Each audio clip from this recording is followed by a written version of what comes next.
I did it. I broke the rules.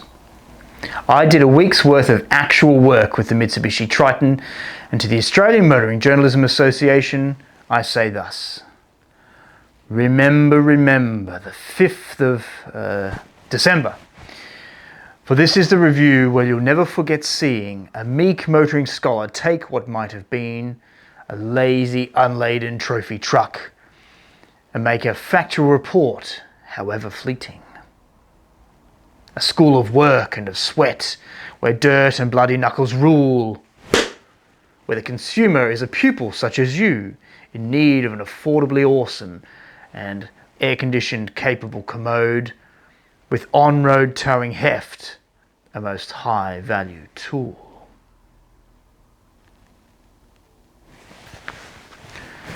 And I thought ideas were bulletproof. Things to do. Alright. Oh. Don't twist the belt. Continuity error! Insert child. Got to change an nappy or whatever it may be. That's handy. I genuinely didn't think that was going to happen with space for family. What day is it?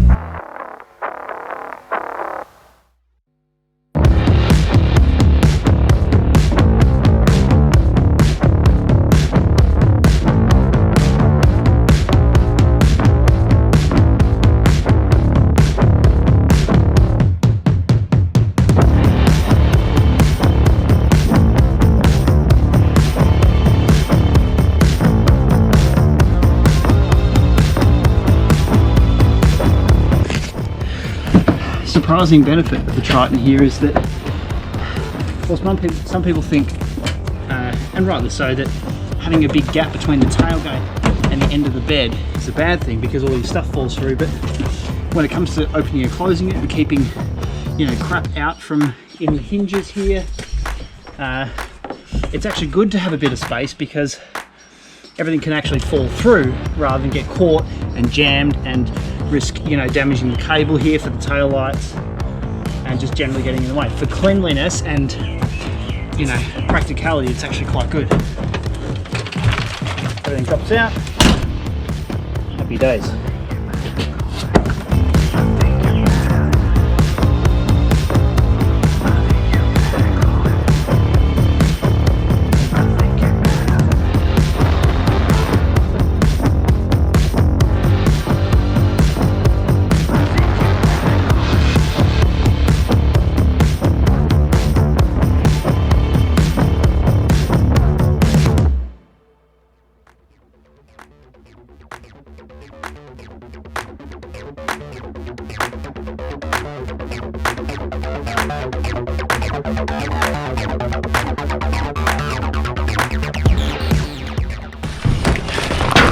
What you probably don't realise at this point is that I'm actually violating one of the strictest rules about press car vehicles and particularly loaning utes.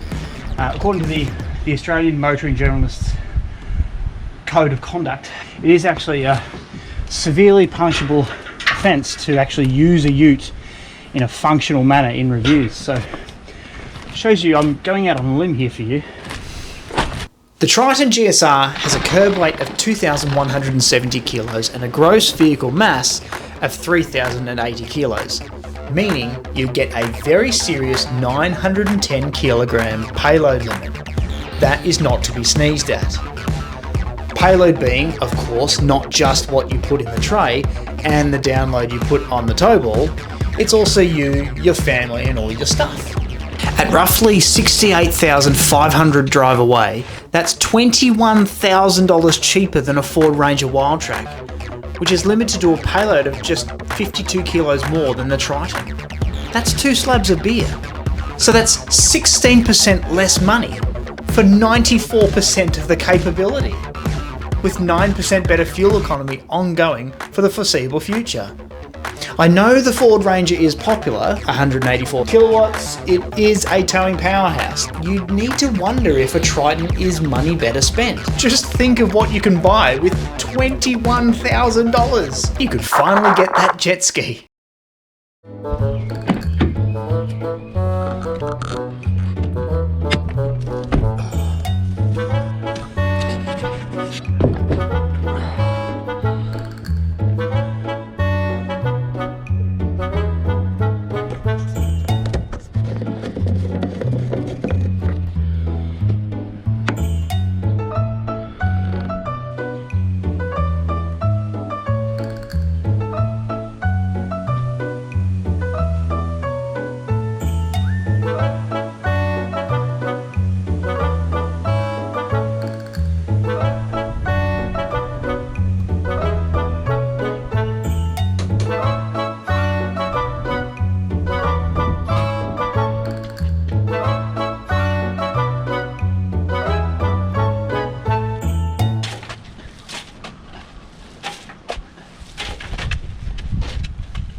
What I'm doing here is testing how well the cruise control system can maintain the set speed of 80 kilometers per hour downhill into the East Link tunnel. Happily, it remains well within the speed limit, and the adaptive cruise control reacts gently and progressively to cars merging in front, as opposed to jamming on the brakes suddenly.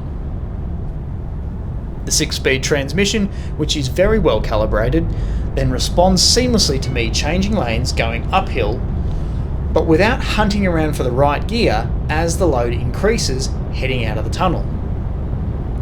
There are new cars today I've driven which still cannot maintain cruise control speed into this tunnel, let alone with a moderately heavy load on board.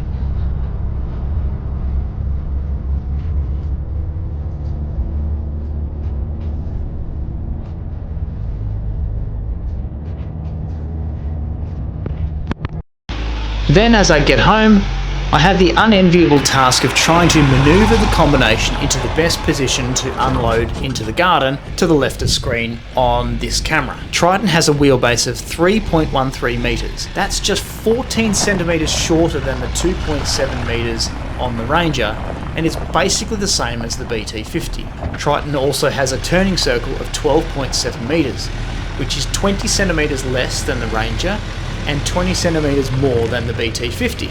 Good luck telling the difference in the real world, but the reason wheelbase and turning circle are important here, obviously, is because the smaller the numbers, the easier it is to manoeuvre the vehicle in a tight space. Driveways, tight gardens, building sites, you name it.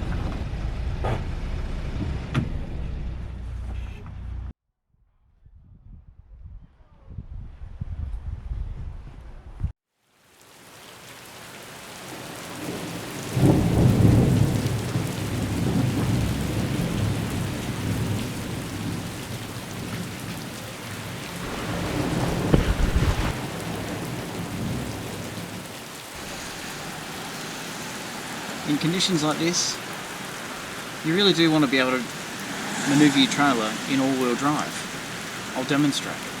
What might not be immediately obvious here is that I have a mixed surface driveway.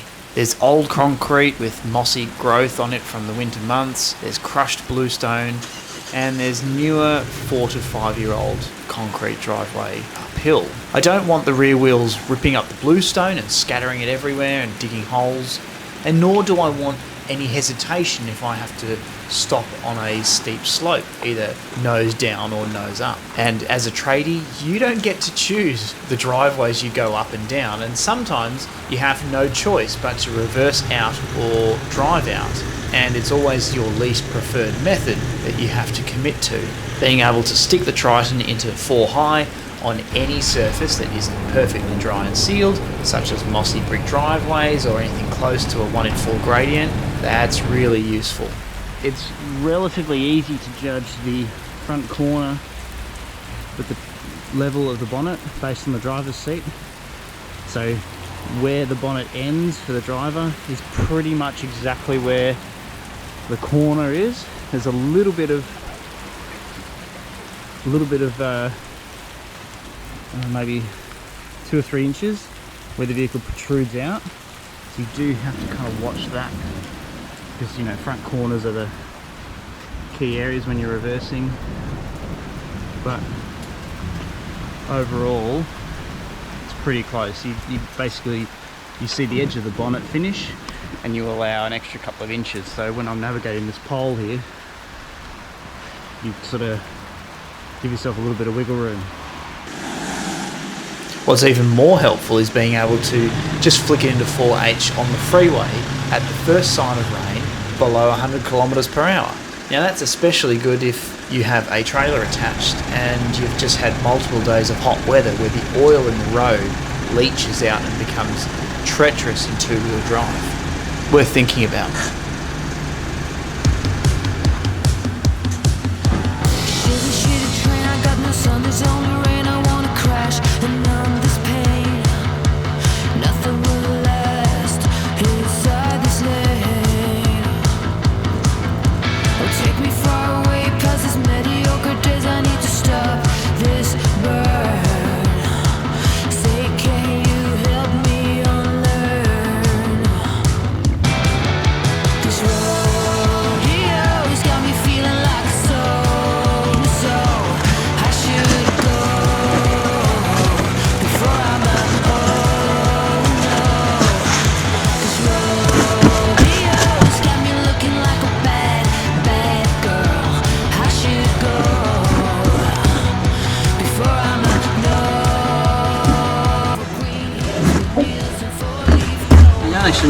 point if this is sweat or water teeming down my face, but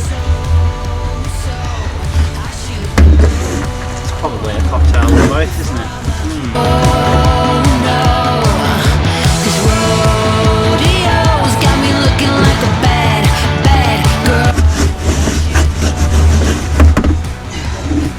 Given that water is both a lubricant and the base product to make lubricant, this bed is quite slippery in the wet.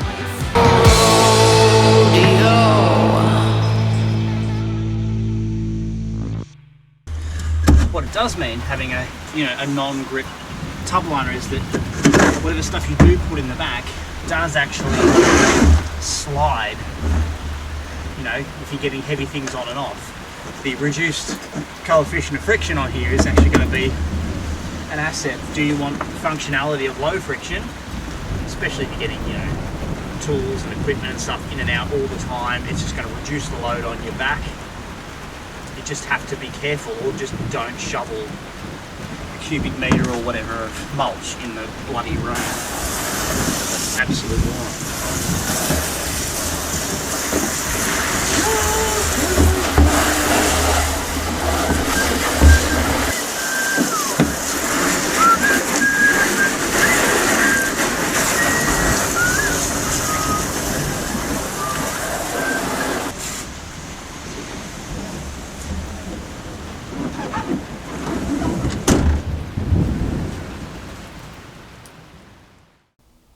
So I like to characterize it this way.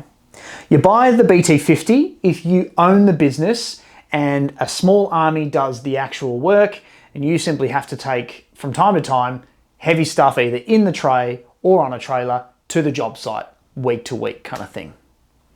You buy the Ranger if you alone are the business and you have to take everything with you all of the time. Or you buy the Triton if you simply have more work to do than there are hours in the day every single day.